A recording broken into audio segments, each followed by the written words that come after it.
Uh, um, Ohio, gozaimasu. Good morning. Uh, I continue to get responses. It's funny for all the fucking hate. That video about Ryan Upchurch gets. It's the one that gets the most comments, and mostly negative, but it does get comments, and that just blows it up. In terms of traffic that comes to my channel.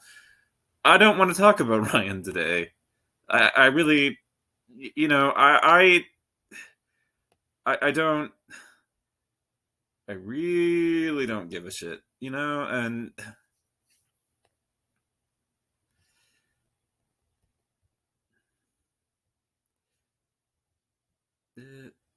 so I'm going through, my comments and everything that's coming in, and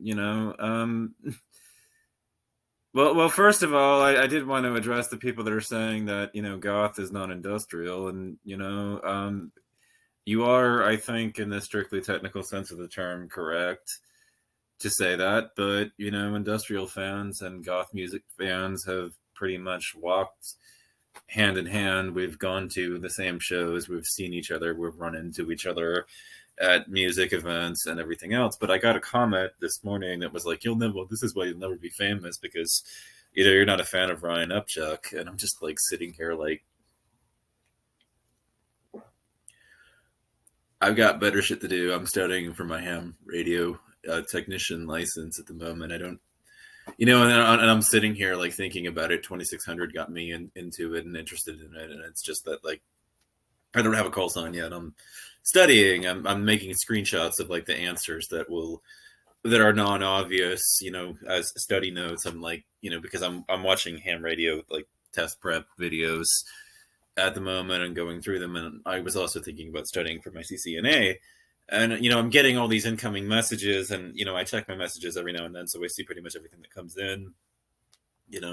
Because my email just tells me like when somebody actually replies to like one of my comments, and so I see like everything. And I just wanted to say like, you know what, man, the formal position of this channel at this point is that if you like Ryan Upchurch and his country music, then good for you. I mean, do your own thing. I don't, what, just don't expect everybody else to, like don't make me don't hold me to this idea, because like I disagree with you. I think, like, honestly, I think it kind of feels like he is the problem with the music that he puts out. I've listened to some of it recently, and every time he comes in, I just cringe. But the truth of the matter is that I just feel like the South is so desperate for a country music superstar that it's rallying behind an artist that it knows on some level that it's in denial about it is shit. They're in denial. They don't they don't want to face it because they want somebody from the South, to rally behind so goddamn badly that they've blinded themselves to it, and they don't they're just so like neglected, ignored. Nobody really cares about what's going on with them to such a huge extent that that's what they're doing. They're rallying behind just about anybody that they can fucking get themselves behind. I am not like you. I mean, I was born in the United States of America, but when I turned like about 9, I got attracted to the internet, and almost the moment that I got online, I mean, I had access to. I didn't just see, the internet that came in the social media era and the era of YouTube. I mean, I've been on here for a lot longer. I mean, there was a service that we had like Sprynet, where Dad had been connected via like Telnet, internet services via, the 56 baud modem that was dial up that you would dial in. I still remember the sound of it, and the fact that every time somebody wanted to make a phone call, we had to get offline and everything, and the explosion of excitement that all came in on the incoming wave of all of it. I mean, I've got all these memories. So when MP3 technology came about, I remember downloading them on 56K and how slow that actually was and everything else. But I got on Usenet, IRC, saw the internet that as it was before the World Wide Web really managed to take over, was on a lot of that stuff before the World Wide Web really managed to assert itself.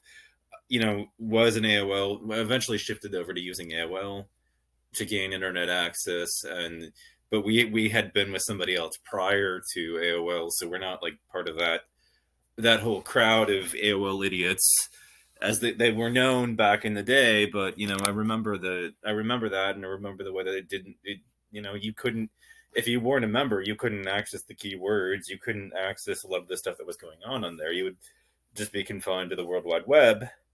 I remember all that stuff. I remember all that other technology and all that other stuff that was going on before, that. And I say all this and I mention all this because it directly relates into music. It feeds into music because it means that I am what they would classify as a digital native. I mean, I've grown up around this technology. I am an elder millennial, but as an elder millennial, or some people like to call us geriatric millennials. Like it's funny.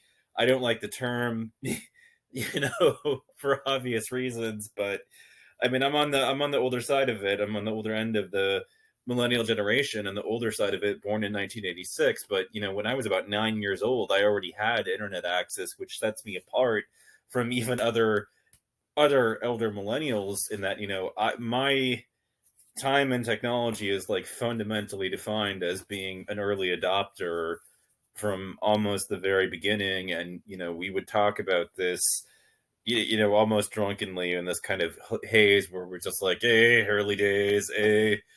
I remember like Final Fantasy 11 and the way that it took over people's lives, and that they would say, you know, that you shouldn't let this, become your life and everything, and you should have a life outside the game. And then you would have the spawn time windows where mobs would only like spawn on timers that were excessively long, and 48-hour timers, and then people would have to be on call to basically be woken up out of a sound sleep at 3 in the morning to go knock over some mob for the equipment that it will drop. That was just and it was like hardcore at that kind of level. It was like my dad has to be at call in case something goes wrong at work, and yet here we are in this game and you have to be on call for shit that's going on in the game.